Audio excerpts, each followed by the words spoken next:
Bismillah ar-Rahman ar-Rahim. It shall be said, enter the gates of hell to abide therein. So evil is the abode of the proud. Quran 39:72. And when it is said to them, guard against the punishment of Allah, pride carries them off to sin. Therefore hell is sufficient for him, and certainly it is an evil resting place. Quran Surah 2, 206. Allah does not love any self-conceited boaster. 31:18. Alright. Clearly we've established kibr, which is pride and arrogance. In the Islamic circle, it's a disease of the heart, alongside like greed and envy and stuff like that. Pride and arrogance make us disobedient to Allah, annoying to interact with. They make us just not nice people. Let's go into the definition of pride or arrogance. The Prophet, peace be upon him, said, "Arrogance is rejecting the truth and belittling people." Just want to give a little exclaimer in it. The type of pride and arrogance that I'm talking about isn't just like, you like dressing nice. That's not the type of pride I'm talking about. The type of pride I'm talking about is you believing you are superior to other people and not accepting the truth when it comes to you. For example, say we have person A and person B. Person A, this is the person with pride and arrogance in his heart, yeah? Person B is just a normal guy. Say a little kid, a tiny kid, comes up to person A and tells him, you are doing something wrong. And the kid is factually correct. He's doing it wrong. But then person A says, who are you to tell me anything? This is a prime example of pride. Thinking you are superior to people and not accepting the truth when it comes to you. However, person B takes the kid's advice and does it better. This is an example of not having pride or arrogance.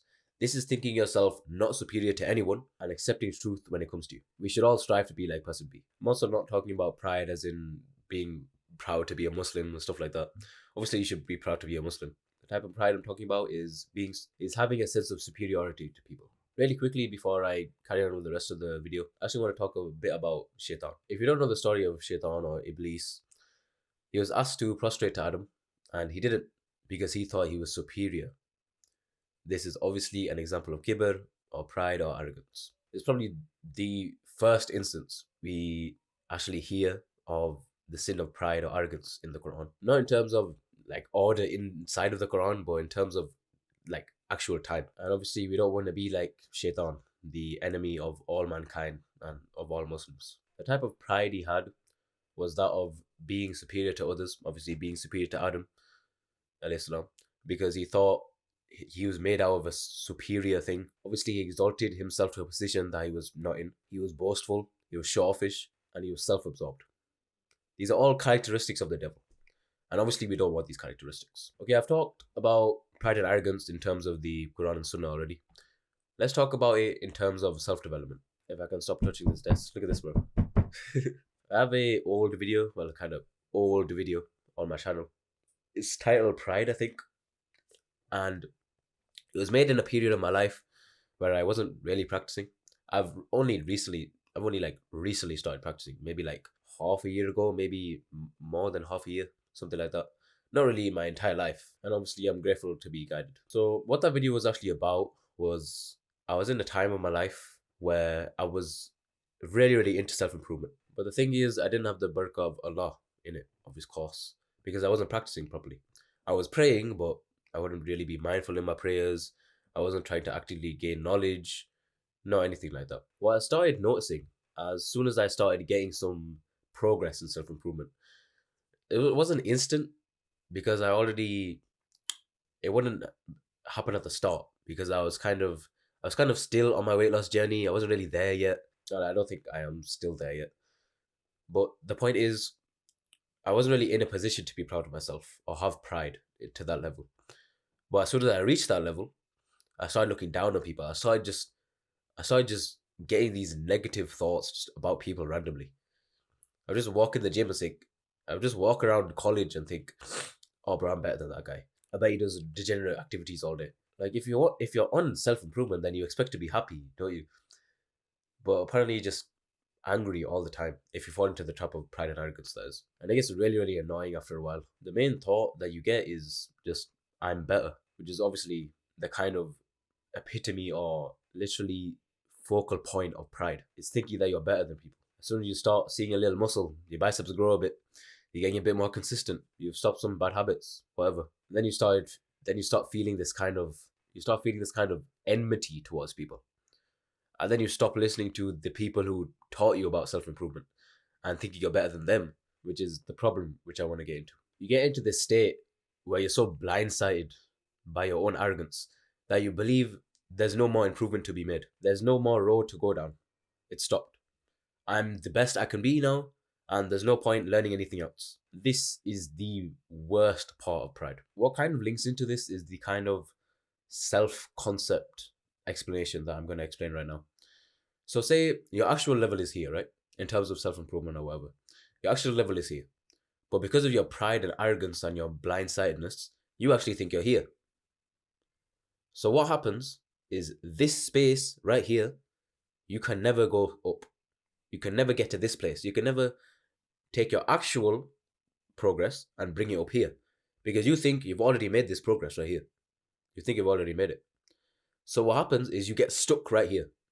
You get stuck and you can't move. Because if you believe you can make no progress, you will never make progress. Alright, let's get into the last part of the video. The cure. Now, kibr, or pride or arrogance that I've been talking about, is a disease of the heart, or al-qalb in Arabic. Now, I'm not a heart doctor, so I can't give medical advice at all. I'm not qualified. The best I can do is give you the thing that helped me. When someone is fully consumed by pride, you can never really get through to them properly. Because they believe anything you tell them, they don't need. They're better than that. It's really, really difficult getting to a person unless they realize it themselves. The first thing that really helped me and helps everything in your life is prayer, salah. Think about it. If pride is exalting yourself higher than you actually are, prayer is reducing yourself down. You literally prostrate, you have your forehead on the ground. You are literally demonstrating your helplessness. There you go. And your absolute bankruptcy in the presence of Allah. Now, something else that helped me is literally kind of talking down to yourself, bringing your ego back down. Let me just tell you something here. You are nothing. You came from a sperm drop. Literally 99.999% of people don't know who you are. When you die, people will forget about you very, very quickly. You need sleep. You need food to survive. You need to drink. You can't claim to be superior than anyone when you were probably in their situation to start with. It's like you going to your past self and saying, "Oh, I'm better than you." Well, obviously, it's your past self. Why would they be better than you in any way? I don't remember where this quote came from, but it's a very prominent in my line of thinking against arrogance. Okay, I think I actually remember now. I think it came from Imam Ghazali, and he said, "How can anyone claim to be superior when they're literally vessels for feces, bro? You're vessels for crap. That's what you are. You're a vessel for crap. And you think you're better than people." Now, I could keep on going forever, but I think that's enough for now. Hopefully your ego's taken a hit and you've come to your senses. If you are suffering from pride and arrogance, obviously. Please humble yourself before your ego leads you into ruin. Okay, I want to end on a hadith. Uqba ibn Amir reported, the Prophet, peace be upon him, said, "No one is better than anyone else except by religion or good deeds." Alright, bro. That's it for this video. Take care of yourself, man.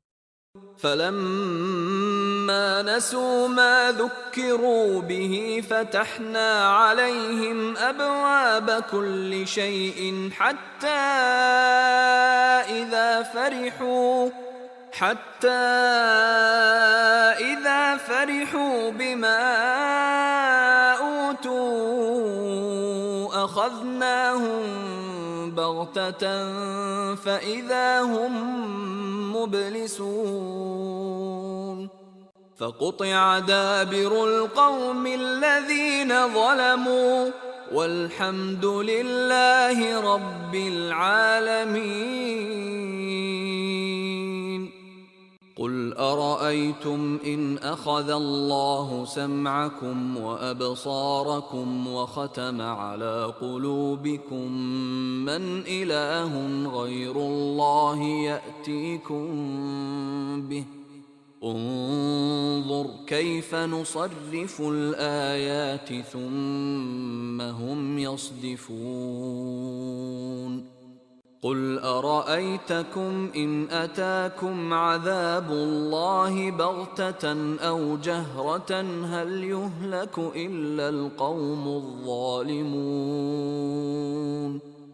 وما نرسل المرسلين إلا مبشرين ومنذرين فمن آمن وأصلح فلا خوف عليهم ولا هم يحزنون